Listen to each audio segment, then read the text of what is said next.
Boos en verdrietig.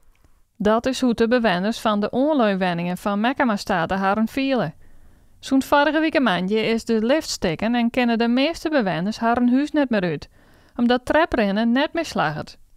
En het is net de eerste keer dat die lift haar in de steek laten had. En dan zitten de meesten hier een 14 jaar of nog langer, zitten ze hierboven. Ze kennen het een kant uit. Dus, en ik bedoel, als je wat hoe komt, je krijgt een hersenschudding of een hersenbloeding of weet ik het. En je moet ambulance komen, die kan je niet komen.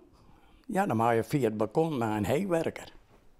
Nou, het is toch treurig in deze tijd. Het doet heel zeer dat je net naar beneden kan. En dat ze dus net begrijpen hoe ver dat we hier zitten.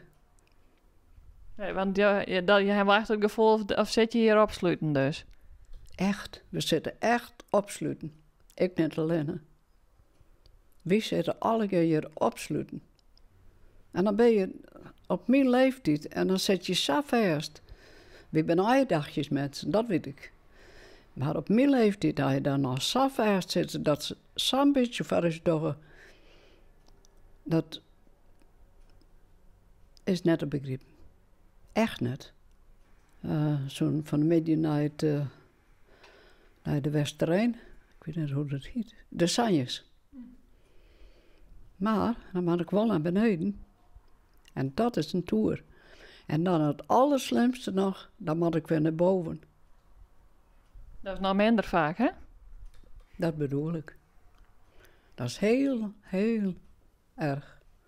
Dus als het aan z'n 4 is, dan zeg ik... Nou jongens, gezellig met je, ik moet met huis blijven.